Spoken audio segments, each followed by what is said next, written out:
کراچی میں طوفانی بارش نے قہر ڈھا دیا۔ شہر کے مختلف علاقوں میں حادثات، 11 افراد جاں بحق ہو گئے، متعدد زخمی ہیں۔ بلدیہ ٹاؤن مواج گوٹ مدینہ تھانے کے قریب عمارت گر گئی۔ ملبے میں 7 افراد دب گئے جن کی لاشیں نکال لی گئی ہیں، کئی افراد زخمی بھی ہیں۔ قائد آباد مجید کالونی میں مکان کی دیوار گرنے سے میاں بیوی لقمہ اجل بن گئے۔ ملیر میں آسمانی بجلی گرنے سے شہری چل بسا۔ منگو پیر میں بھی خاتون جان سے گئی۔ کورنگی 5.5 نمبر میں درخت گر گیا، 5 افراد درخت تلے دب گئے، 2 افراد کو ریسکیو کر لیا گیا۔ کلفٹن اور اسکیم 33 میں بھی درخت گرنے سے 2 شہری پھنس گئے۔ مچھر کالونی میں بھی مکان کی چھت گر گئی، کسی جانی نقصان کی اطلاع نہیں ملی ہے۔ کراچی میں طوفانی بارش نے قہر ڈھا دیا ہے۔ شہر کے مختلف علاقوں میں حادثات جن میں 11 افراد کے جاں بحق ہونے کی اطلاعات ہیں، متعدد افراد زخمی بھی ہیں۔ بلدیہ ٹاؤن مواج گوٹ مدینہ تھانے کے قریب عمارت گر گئی، ملبے سے 7 لاشیں نکال لی گئی ہیں، کئی افراد زخمی ہیں۔ قائد آباد مجید کالونی میں مکان کی دیوار گرنے سے میاں بیوی لقمہ اجل بن گئے۔ ملیر میں آسمانی بجلی گرنے سے شہری چل بسا۔ منگو پیر میں بھی خاتون جان سے گئی۔ کورنگی 5.5 نمبر میں درخت گر گیا، 5 افراد درخت تلے دب گئے، 2 کو ریسکیو کر لیا گیا۔ کلفٹن اور اسکیم 33 میں بھی درخت گرنے سے 2 شہری پھنس گئے۔ مچھر کالونی میں بھی مکان کی چھت گر گئی، کسی جانی نقصان کی اطلاع نہیں ملی ہے۔ بلدیہ ٹاؤن مواج گوٹ مدینہ تھانے کے قریب عمارت گر گئی جس میں 7 افراد دب گئے، جس کے لیے ریسکیو کا آپریشن جاری ہے۔ اس کے ساتھ ساتھ آپ کو یہ بھی بتائیں کہ تیز آندھی چلی، مختلف علاقوں میں درخت اکھڑ گئے، سائن بورڈ اور سولر پینلز گر گئے، کئی عمارتوں کی کھڑکیاں ٹوٹ گئیں۔ موسلا دھار بارش کے بعد سڑکیں تالاب کا منظر پیش کرنے لگیں۔ شہر میں سردی کی واپسی، درجہ حرارت 17 ڈگری سینٹی گریڈ تک پہنچ چکا ہے۔ اس کے ساتھ ساتھ عید کی شاپنگ کے حوالے سے تمام بازار بند ہو گئے ہیں اور شاپنگ کے معاملات بھی خاصے متاثر ہوئے ہیں۔ کراچی میں طوفانی بارش نے قہر ڈھا دیا۔ شہر کے مختلف علاقوں میں حادثات، 11 افراد جاں بحق ہو گئے، متعدد افراد زخمی بھی ہیں۔ بلدیہ ٹاؤن مواج گوٹ مدینہ تھانے کے قریب عمارت گر گئی، ملبے سے 7 لاشیں نکال لی گئی ہیں، کئی افراد زخمی بھی ہیں۔ قائد آباد مجید کالونی میں مکان کی دیوار گرنے سے میاں بیوی لقمہ اجل بن گئے۔ ملیر میں آسمانی بجلی گرنے سے شہری چل بسا۔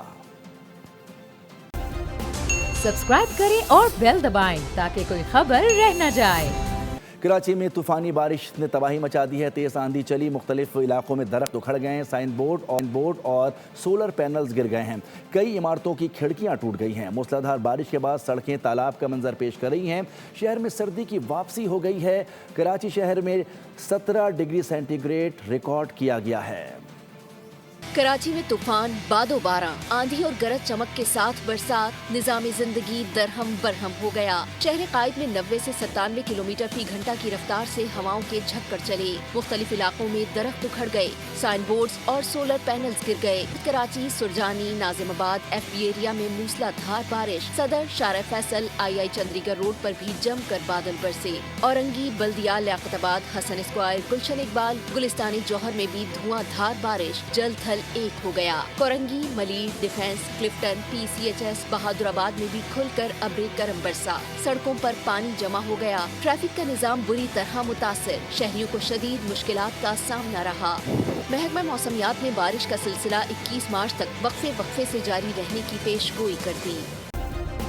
سبسکرائب کریں اور بیل دبائیں تاکہ کوئی خبر رہ نہ جائے۔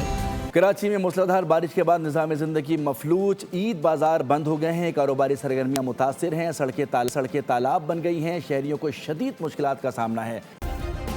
سبسکرائب کریں اور بیل دبائیں تاکہ کوئی خبر رہ نہ جائے۔ کراچی میں طوفانی بارش، سندھ حکومت نے رین ایمرجنسی نافذ کر دی ہے۔ وزیر اعلیٰ سندھ مراد علی شاہ کا انتظامیہ کو ہائی الرٹ رہنے کا حکم، تمام بلدیاتی اداروں اور ڈی ایم سیز کو فوری طور پر فیلڈ میں نکلنے کی ہدایت جاری کی گئی ہیں۔ کہا کہ شہر کی اہم شاہراہوں اور نشیبی علاقوں سے نکاسی آب کا کام ترجیحی بنیادوں پر کیا جائے۔ واٹر اینڈ سیوریج کارپوریشن تمام پمپنگ اسٹیشنز پر مشینری اور جنریٹرز کو فعال رکھے۔ سبسکرائب کریں اور بیل دبائیں تاکہ کوئی خبر رہ نہ جائے۔ مالم جبہ میں برف باری کا سلسلہ جاری ہے، خوبصورت وادی نے سفید چادر اوڑھ لی ہے، ہر طرف چاند کی طرح برف ہی برف نظر آ رہی ہے۔ سیاحتی مقام کا حسن مزید نکھر گیا ہے، موسم خوشگوار ہو گیا ہے۔ قدرت کے دلکش نظاروں سے لطف اندوز ہونے کے لیے سیاحوں کی بڑی تعداد نے سوات کا رخ کر لیا ہے۔ سبسکرائب کریں اور بیل دبائیں تاکہ کوئی خبر رہ نہ جائے۔ دیگر خبریں شامل کریں. آپ کو بتائیں کہ کابل میں حالیہ حملوں کا اصل ہدف افغان طالبان کا گولہ بارود، ہتھیار اور ڈرون طیاروں کا ڈپو تھا. D G I S P R lieutenant general Ahmed Sharif Chaudhry کا انٹرویو. کہا کہ طالبان کے اکثر جنگجو وردی نہیں بلکہ سویلین لباس پہنتے ہیں. طالبان منشیات کے عادی افراد کو خودکش حملوں کے لیے بھی استعمال کرتے ہیں. D G I S P R نے ایک بار پھر بھارت کو افغان طالبان اور خوارج کی سہولت کاری کرنے پر آڑے ہاتھوں لیا. بولے کہ افغان طالبان نے پاکستان کے خلاف جو ڈرون استعمال کیے وہ بھارت فراہم کر رہا ہے. ہماری افغان عوام سے لڑائی نہیں، انہیں تو خود دہشت گردوں نے یرغمال بنا رکھا ہے. سبسکرائب کریں اور بیل دبائیں تاکہ کوئی خبر رہ نہ جائے. عید الفطر کے احترام اور برادر اسلامی ممالک کی درخواست پر پاکستان نے آپریشن غضب الحق عارضی طور پر روک دیا ہے. وزیر اطلاعات عطا تارڑ نے ایکس پر تصدیق کر دی ہے. کہا ہے کہ سعودی عرب، قطر اور ترکیہ کی درخواست پر آپریشن کو روکا گیا. 18 اور 19 کی درمیانی شب سے 23 اور 24 مارچ کی درمیانی شب تک جنگ بند رہے گی. عید الفطر کا مقدس موقع، پاکستان نے خوارج کے خلاف آپریشن عارضی طور پر روک دیا. عید الفطر کے احترام اور برادر اسلامی ممالک کی درخواست پر پاکستان نے آپریشن غضب للحق عارضی طور پر روک دیا. وزیر اطلاعات عطا اللہ تارڑ نے ایکس پر تصدیق کر دی. عطا تارڑ نے کہا کہ سعودی عرب، قطر اور ترکیہ کی درخواست پر آپریشن کو روکا گیا. پاکستان کا فیصلہ نیک نیتی پر مبنی ہے. سرحد پار سے پاکستان کے خلاف کوئی کارروائی ہوئی تو آپریشن پوری قوت سے دوبارہ شروع ہوگا. کسی بھی ڈرون حملے یا پاکستان میں دہشت گردی کی کارروائی پر آپریشن دوبارہ شروع ہوگا. عطا تارڑ کا کہنا تھا کہ آپریشن میں 707 خوارج ہلاک ہوئے، 938 سے زائد زخمی ہوئے، 255 پوسٹیں تباہ کی گئیں جبکہ 44 پر کنٹرول حاصل کر لیا گیا. سبسکرائب کریں اور بیل دبائیں تاکہ کوئی خبر رہ نہ جائے. ایران کا ایک بار پھر خلیجی ممالک میں امریکی بیسز پر حملہ. سعودی عرب میں امریکی فوجی اڈوں، توانائی کی تنصیبات اور سفارتی دفاتر کو نشانہ بنایا گیا. میزائل گرنے کے بعد زوردار دھماکے اور آگ کے شعلے دیکھے گئے. سعودی حکام کا کہنا ہے کہ کئی ایرانی میزائلوں کو دفاعی نظام کے تحت ناکارہ بنا دیا گیا. ایران کا ایک بار پھر خلیجی ممالک میں امریکی بیسز پر حملہ. سعودی عرب میں امریکی فوجی اڈوں، توانائی کی تنصیبات اور سفارتی دفاتر کو نشانہ بنایا گیا. میزائل گرنے کے بعد زوردار دھماکے اور آگ کے شعلے دیکھے گئے. سعودی حکام کا کہنا ہے کہ کئی ایرانی میزائلوں کو دفاعی نظام کے تحت ناکارہ بنا دیا گیا. سبسکرائب کریں اور بیل دبائیں تاکہ کوئی خبر رہ نہ جائے. اور اب کھیل کے میدان سے خبر ہے. قومی T20 ورلڈ کپ کا فائنل میچ بارش کے باعث منسوخ کر دیا گیا ہے. پشاور میں کھیلا جانے والا قومی T20 کا فائنل میچ ایبٹ آباد اور کراچی کے درمیان ہونا تھا جو کہ بارش کے باعث ممکن نہ ہو سکا. پی سی بی کا کہنا ہے کہ خراب موسم کے باعث فائنل میچ شدید متاثر ہوا جس کے بعد اسے منسوخ کرنے کا فیصلہ کیا گیا ہے. بورڈ کے مطابق فائنل میچ کی نئی تاریخ اور مقام کا اعلان بعد میں کیا جائے گا.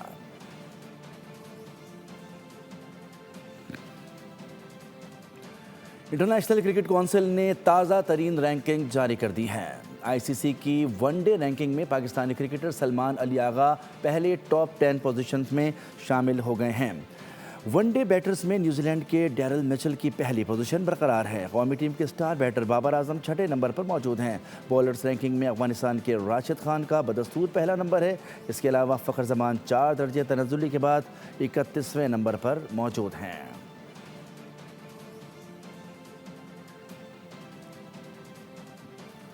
بھارتی کرکٹ بورڈ نے رواں برس کے لیے پلیئرز کے سینٹرل کانٹیکٹس کا اعلان کر دیا ہے. صرف ایک روزہ میچز کی بھارت میں نمائندگی کرنے والے روہت شرما اور وراٹ کوہلی کی تنزلی کر دی گئی ہے. دونوں سٹار بیٹرز کو اے گریڈ پلس سے بی کیٹیگری میں جگہ دی گئی ہے. روہت شرما اور کوہلی کو 3 کروڑ دیے جائیں گے. اے کیٹیگری میں شامل جسپریت بمراہ، شبمن گل اور وریندر جڈیجا 5 کروڑ روپے پائیں گے. سی کیٹیگری کے کھلاڑیوں کو سالانہ 1 کروڑ روپے کا مشاہرہ دیا جائے گا. بھارتی کھلاڑی ایک ٹیسٹ میچ کا 15 لاکھ، ون ڈے کا 6 لاکھ اور T20 کا 3 لاکھ روپے معاوضہ پائیں گے. پی ایس ایل ٹرافی پہاڑوں کی سیر کے دوران اسکردو پہنچ گئی ہے. وادیوں میں ٹرافی کی خصوصی نمائش، سیاحوں اور مقامی افراد نے بھرپور جوش کے ساتھ تصاویر بنوائی ہیں. قواری کے دلکش پھولوں اور خروش سے لے کر مشہور کیریئر سسپینشن برج تک ہر منظر اپنی منفرد کہانی سناتا ہے۔ اسکردو کے حسین اور دلکش مناظر نے ٹرافی کی رونق بڑھانے کے ساتھ سب کے دل موہ لیے۔ پی ایس ایل سیزن 11 کے آفیشیل اینتھم کے گلوکار کے نام کا اعلان کر دیا گیا ہے۔ عاطف اسلم اپنی آواز کا جادو جگائیں گے۔ اینتھم کا تھیم بیٹ پر کھیلیں گے رکھا گیا ہے، جو کہ کرکٹ کے جوش اور جذبے کی عکاسی کرتا ہے۔ عاطف اسلم اس سے قبل بھی پی ایس ایل کے اینتھمز میں اپنی آواز کا جادو دکھا چکے ہیں۔ ذرائع کے مطابق اینتھم جلد ہی ریلیز کیا جائے گا۔